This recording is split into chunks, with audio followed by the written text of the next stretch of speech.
안녕하십니까. 여의도 24시입니다. 여러분들 이번 시간에는 한동훈 전 대표의 석촌호수 유세에 대해서 얘기를 해보고자 합니다. 오늘 영상을 통해서 전 봤습니다만 그 인파가 정말로 대단했습니다. 화면을 통해서 전해지는 그 현장의 열기 이런 것들 정말로 대단했습니다. 그래서 그런 생각이 들었습니다. 참 안타깝다. 뭐가 안타깝냐. 여러분들 다시 한번 말씀드리지만 그 장면만 놓고 보면은 정말 대단했는데 과연 국내의 대선 후보는 누구인가 이런 생각이 들었다 그 말입니다.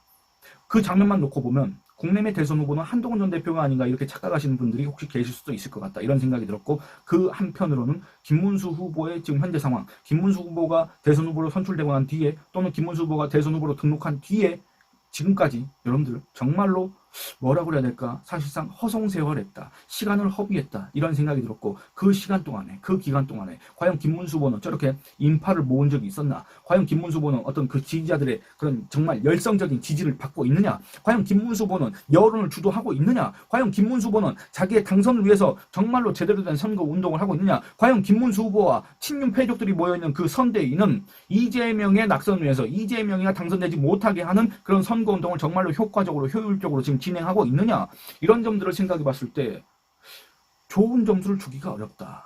그리고 심지어 관심도 제대로 받지 못하고 있다.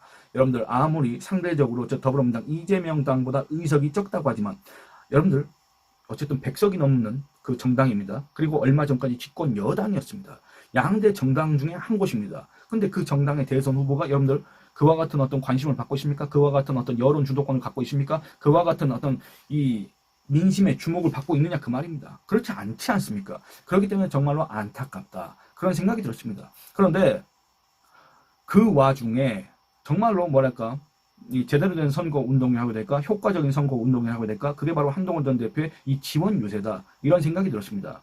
여기에 대해서 아마 말이 많을 겁니다. 어떤 사람들은 그런 얘기합니다. 친윤 패족 같은 자들은 이제 한동훈 전 대표의 표현에 따르면 친윤 떨거지 세력들은 아마 그런 얘기를 계속 하고 있지 않습니까? 뭡니까? 한동훈 자기 정치한다. 한동훈 지금 대선 패배를 갖다가 가정해 놓고 그 이후에 어떤 당권 투쟁 이런 거에만 염두에 두고 지금 현재 지지자들을 모으고 다니고 있다. 한동훈 지금 현재 대선 중인데 김문수 후보 지원 그런 걸 얘기 안 하고 김문수 써진 거 옷 안 입고 자기 지지자들만 몰고 다니면서 그거 하고 있다.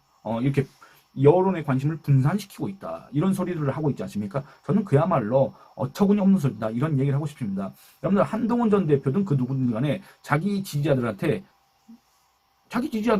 김문수 그 후보의 지지를 호소하면 되는 거 아닙니까? 물론 상대적으로 그 어떤 발언권, 영향력, 그 다음에 어떤 지지율, 인지도 이런 거에 차이가 있겠지만은, 아니 어쨌든 자당에 자기가 소속돼 있는 정당의 대선 후보의 당선을 위해서 뭐 한동훈 전 대표 같은 경우에는 뭐 몇천 명이 모이든지 간에 그렇게 하면 되는 것이고, 그 다음에 뭐 라이브 방송을 통해서도 하면 되는 것이고, 그 다음에 페이북을 통해서도 하면 되는 거고, 그런 것들이 과정에서 나오는 어떤 발언들이, 메시지들이 다시 언론 보도가 돼서 영향력이 크면 큰 대로 선거 운동을 하면 되는 거고, 자기들은 영향력이 없는 대로 하면 되는 거 아닙니까? 근데 그걸 보면서 한동훈 자기 정치, 한동훈 자기만 잘났다, 한동훈 자기 선전하려고 이런 식으로 질시를 하고 비난을 하고 있으니 그 자들의 꼴을 우리 국민들이 뭐라고 평가하겠냐 그 말입니다. 그런 거 할 시간에, 그런 거 견제하고 할 시간에, 그런 거 비난할 시간에, 그런 거 질투할 시간에 김문수의 당선을 호소하라 그 말입니다. 김문수를 위해서 뛰어다니라 그 말입니다. 쓸데없는 얘기 하지 말고 그런 얘기를 하고 싶습니다. 한동훈 전 대표가 전개하고 있는 이 선거 지원 유세, 이게 얼마나 효과적이고 효율적인가, 여기에 대해서 잠깐만 얘기를 해보고 싶습니다. 그야말로 이 이재명이를 찢어버린 한동훈의 일침이다 이런 얘기를 하고 싶습니다. 왜냐면 여러분들 이재명이를 그렇게 비판한 사람 별로 많지 않습니다. 이재명이를 공격하는 사람 그렇게 많지 않습니다. 이재명이가 정말로 뼈아팔, 이재명이한테 직격탄을 날린 사람 별로 없습니다. 국내면 더더욱 없습니다. 그렇기 때문에 이 한동훈의 이 선거 지원 유세가 더 의미가 있다, 더 유의미하다, 그래서 국내에 더 소중하다 뭐 이렇게 여기시는 분들이 많을 것 같다 이런 생각이 들었습니다. 그 전에 저기 뭡니까, 부산, 대구, 그 다음에 청주, 원주 이렇게 갔을 때도 그 비슷한 메시지를 계속 냈지만은, 오늘 이 석촌호수에서는 정말로 이 한동훈 전 대표가 격한 표현을 써가면서 또 이재명을 갖다가 찢어놨다 이렇게 평가를 할 수가 있겠습니다. 이 한동훈 전 대표의 그 발언, 이걸 놓고 여러분들하고 얘기를 조금 더 해보겠습니다. 이렇게 얘기를 하고 있습니다. 한동훈 전 대표는 이재명이가 사악하기 때문에 위험한 게 아니라 무능하기 때문에 위험하다. 이런 얘기를 했습니다. 여러분들 그렇습니다. 이재명의 범죄 혐의에 대해서 여러분들 모르시는 게 있습니까? 물론 세세한 내용까지는 모를 수도 있겠습니다만 이재명이가 어떤 혐의를 받고 있고 그래서 어떤 재판을 받고 있고 또 이재명 거기에 대해서 어떤 주장을 하고 있고 또 이재명이 주장과 반대되는 진술과 증거들은 어떤 것들이 있는지 그런 대강의 내용은 여러분들이 잘 아시지 않습니까? 근데 여러분들 그거 안 통합니다. 왜냐? 대장동 의혹이 지난 대선 때 이미 2021년 8월부터 나왔지 않습니까? 근데 이재명이가 2022년 3월 9일이었습니까? 그때 당시에 몇 퍼센트를 얻었습니까? 47점 몇 퍼센트를 얻었지 않습니까? 그건 이미 이재명이가 확보한 표입니다. 이번에 지금 현재 대선 이재명 지지율 어떻습니까? 여론조사마다 차이가 있긴 하지만 40% 후반이지 않습니까? 그 이재명 고정표입니다. 저는 이재명이가 경기지사일 때부터 또는 이재명이가 성남시장일 때부터 이재명 관련 기사를 계속 써왔습니다. 그리고 영상도 찍어왔습니다. 제 개인 채널을 통해서도 이재명을 비판했습니다. 그런데 여러분들 그거에 대해서 사람들 별로 관심이 없습니다. 왜 관심 없습니까? 이재명의 범죄 혐의 그건 이미 다 알고 있다. 이재명의 의혹 새로운 것도 추가돼도 그거 의미 없다. 왜냐? 그건 중요치 않다. 왜냐? 이재명이 유능하기 때문이다. 이재명이가 다소 어떤 문제가 있다고 하더라도 이재명이가 어떤 사법 리스크가 있다고 하더라도 이재명이 유능하다. 이런 사람들이 많다 그 말입니다. 그런데 한동훈 전 대표는 아니다. 이재명이는 무능하다. 무능하기 때문에 위험하다. 그런 사람이 대통령이 된다면 대한민국은 위험해진다. 대한민국의 국민들의 미래는 어두워진다. 이런 얘기를 하고 있다 그 말입니다. 저는 솔직히 말씀드리면 제가 예전에 썼던 기사들이 있습니다. 이재명이는 무능하다는 취지의 연속 기사를 쓴 적이 있습니다. 근데 그 기사도 별로 관심을 받지 못했습니다. 사실은 제가 어제도 그 이재명의 그 무능함 역을 갖다가 여러분들한테 보여줄 수 있는 기사 제가 예전에 썼던 거 그런 것들을 여러분들하고 같이 한번 읽어보려고 했습니다만 아마 여러분들도 별로 관심을 갖고 계시지 않을 것 같아서 어제도 그냥 영상을 올리지 않았습니다만 어쨌든 한동훈 전 대표가 제가 예전부터 갖고 있었던 그 생각을 오늘 이 석촌호수 유세를 통해서 다시 한번 강조를 했기 때문에 지금 말씀을 드리는 겁니다. 한동훈 전 대표 이런 얘기합니다. 경제관이 위험하다. 뭡니까? 커피 원가가 120원이다. 카페가 무슨 폭리를 취하고 있다는 식으로 그렇게 얘기를 했다는 거 아니겠습니까? 그러니까 아니 그러면 워렌 버핏도 우리나라에서 카페를 한다. 커피 장사한다. 삼성의 이재용도 커피 장사한다. 대체 이런 생각을 갖고 있는 사람이 대한민국을 이끌어간다면 어떻게 되겠느냐. 대한민국을 망쳐놓는 걸 여러분들은 두고 보실 겁니다. 보실 겁니까? 저와 함께 막읍시다.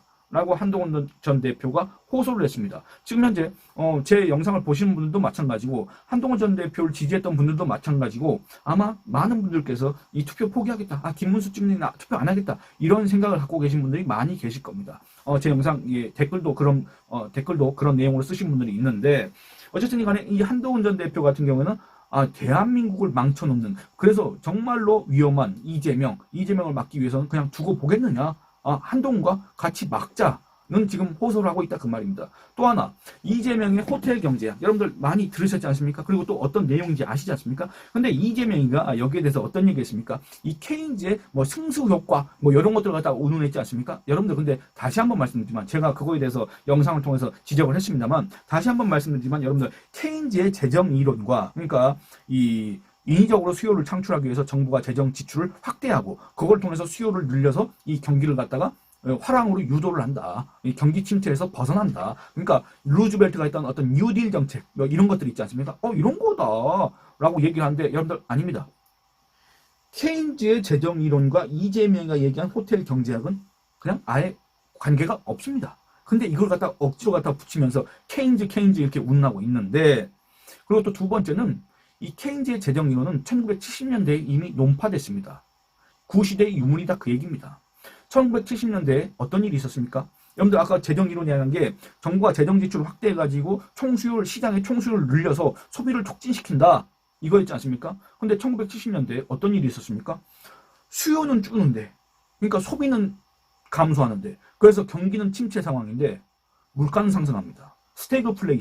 스태그플레이션이 있고 나서 케인즈의 재정 이론은 이미 구시대의 유물이 됐습니다. 밀턴 프리드먼 같은 이 통화 이론을 주장한 사람들이 이걸 갖다가 논파했습니다. 반박을 했습니다. 그래서 이 통화의 중요성을 갖다가 강조를 했습니다. 이미 여러분들 케인즈의 재정 이론이 논파된 지 케인즈의 재정 이론이 구시대의 유물이 된 지 60년이 됐습니다. 근데 그 60년 전에 구시대의 유물을 갖다가, 물론 정부의 재정 역할 이런 거를 제가 아예 무시한 거 아닙니다. 근데 이재명이가 마치 전가의 보도처럼 지금 얘기를 하고 있지 않습니까? 정부가 그냥 막 재정만 지출하면 정부가 그냥 막 빚내서 돈을 쏟아 부으면 경기가 살아난다, 이런 식으로 얘기하고 있지 않습니까? 유시민 같은 자는 또 뭐라고 있습니까? 그거 너무 수준이 높아서 이재명의 호텔 경제학 이해하려면 대학원생 정도의 어떤 지식이 있어야 한다, 이런 소리를 늘어놓고 있지 않습니까? 그야말로 시건방진 얘기를 하고 있는데 말도 안 되는 소리입니다, 여러분들. 호텔 경제학, 말이 좋아서 거창해서 호텔 경제학이 그냥 궤변입니다. 근데 그걸 갖다가 지금 아직도 믿고 있는 사람도 있고, 그게 왜 문제인지 모르는 사람도 있고 그렇습니다.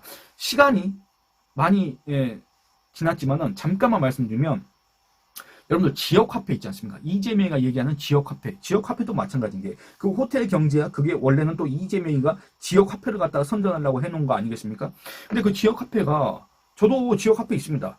서울페인가 뭔가도 있고, 그 다음에 뭐 제가 살고 있는 동네에 그런 지역 상품권도 있고 뭐 그렇습니다. 근데 그게 제가 왜 갖고 있냐면, 여러분들 예를 들어서 제가 이걸 50만 포인트를 사지 않습니까? 근데 결제 금액은 얼마냐면 10% 할인된 금액으로 결제를 한다, 그 말입니다. 그렇기 때문에 45만 원을 내면은 50만 원어치 상당하는 포인트를 제가 살 수가 있습니다. 그럼 10% 이거 그냥 공짜로 주는 겁니까? 저한테는 공짜로 주는 건데, 세상에 공짜가 어디 있습니까? 이거 정부나 지자체가 보조를 해주는 겁니다. 보조를 해주는 겁니다. 만약에 그게 없다, 제가 50만 원을 내서 50만 포인트를 산다, 그럼 제가 뭐 하려고 귀찮게 지역화폐를 씁니까? 그냥 제 카드 쓰고 제 돈 쓰고 말지. 안 그렇습니까? 그러니까 이 지역화폐라는 건 전혀 효용이 없다. 지역화폐를 쓴다고 해서 뭐 그 동네가 더 발전하고 이 경제가 더 활기를 띠고 이런 거 없다. 그냥 이 결제 수단을 대체했을 뿐이다. 근데 그 결제 수단을 대체하기 위해서는 세금이 들어간다. 그것도 일시적으로 들어가는 게 아니라 지속적으로 들어간다. 그 규모가 커지면 커질수록 이 투입되는 재정도 어마어마하게 늘어난다. 이거 누가 감당합니까? 결국엔 여러분들 주머니에서, 여러분들의 월급에서, 여러분들의 재산에서 다 떼가지고 이걸 갖다가 보조해 주는 거다, 그 말입니다. 여러분, 그러니까 지역화폐도 전혀 뭐 경제적으로 어떤 순기능이 없는, 그야말로 이 헛구호에 불과한 것인데, 그게 마치 뭐 대단한 것인 것처럼 지금 얘기하고 있는 사람들이 있지 않습니까? 그러니까 이런 것들을 보면 정말 어처구니가 없다, 그런 생각이 듭니다. 그래서 한동훈 전 대표도 이런 얘기를 했지 않습니까? 문재인 때 소주성, 소득주도 성장이라고, 문재인이 가고 뭐라 했습니까? 세계적으로 족보 있는 그런 이론이다, 이런 얘기를 했는데, 세계적으로 뭔 족보가 있습니까? 지가 족보를 만들었든지 어디서 위조를 했는지 모르겠는데. 그리고 이번에 이재명이가 토론에서도 그런 얘기 했지 않습니까? 뭐 저는 이름도 뭐 밥 맥티어, 그 다음에 뭐 저기 독일 뭐 경제학자 누구 얘기를 했는데, 여러분들 보시기 바랍니다. 예를 들어서 케인즈를 얘기했다거나 아니면 프리드먼을 얘기했다거나, 그렇게 어떤 세계적으로 인정받은 권위 있는 어떤 하나의 학파를 만들어낸 어떤 이론을 제시한 그런 사람들이라면 몰라도, 뭐 이름도 모르는 사람들 데리고 와가지고 마치 그 사람들 얘기하면 뭐 그게 정답입니까? 그러니까 한마디로 그 수준을 보고 있으면 정말로 처참하다고 생각하실 분들이 많이 계실 것 같다. 그렇기 때문에 이재명이가 토론에만 나오면 지지율이 떨어지고 있는 거 아니겠습니까? 그런 생각이 든다, 그 말입니다. 그러니까 이 문재인 때 나왔던 소득주도 성장, 이것과 거의 비슷하다. 한마디로 나라 경제를 망치는 것이고, 대한민국 5,100만 국민을 대상으로 정말로 경제적인 실험을 하는 것이다, 이런 생각이 들었다고 제가 말씀드렸지 않습니까? 근데 한동훈 전 대표도 거기에 대해서 똑같이 지적을 하고 있습니다. 문재인 정부가 소주성이라고 얘기해서 나라 망쳐놓은 거, 이제 이재명은 노주성, 노쇼 주도 성장, 노주성으로 나라를 망치겠다고 하고 있다, 이렇게 지적했다고 말입니다. 그러면서 저와 함께 막읍시다. 더 나아가서 이재명이는 김어준 같은 사람 대법관으로 만들어서 여러분을 재판하는 김어준 대법관법을 만들겠다고 합니다. 제가 김어준 대법관법이라고 그런, 한동훈 전 대표가 그런 격한 표현을 잘 안 쓰는, 공적인 자리에서는 안 쓰는데 이번에는 정말로 격한 표현을 썼습니다. 한동훈 전 대표가 쓴 표현이기 때문에 그냥 그대로 읽도록 하겠습니다. 그런 개 같은 법 만들면 안 된다고 지적했습니다. 이렇게 얘기했습니다. 이것도 마찬가지입니다. 여러분들 정말 이런 황당한, 이런 정말로 사법부를 무력화시키는, 정말로 이 대한민국의 3권을 갖다가 이재명이의 이 소나기에 갖다가 장악하게 하는, 뭡니까?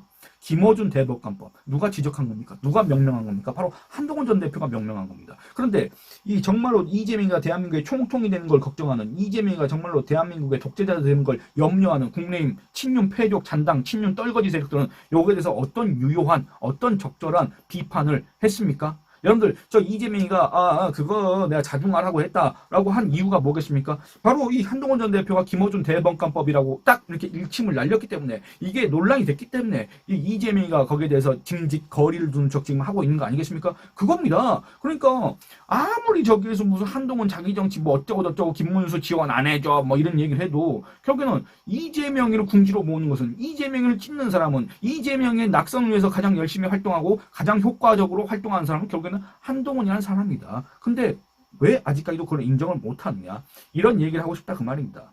그래서 저 한동훈 전 대표가 그 뒤에는 이 친윤 청산에 대해서 얘기를 했습니다만 이 친윤 청산과 관련해서는 제가 요 다음 영상에서 다른 주제로 얘기를 하면서 그걸 갖다 덧붙이도록 하겠습니다. 이 영상은 여기서 마치도록 하겠습니다. 여러분들 제가 영상을 또 오랜만에 올리다 보니까 그 사이에 댓글 후원을 해주신 분들한테 인사를 드리지 못했습니다. 그래서 인사를 드리면서 마무리를 하도록 하겠습니다. 김재상님, 그리고 신정혜님, 현수님, 함다롱님, 그리고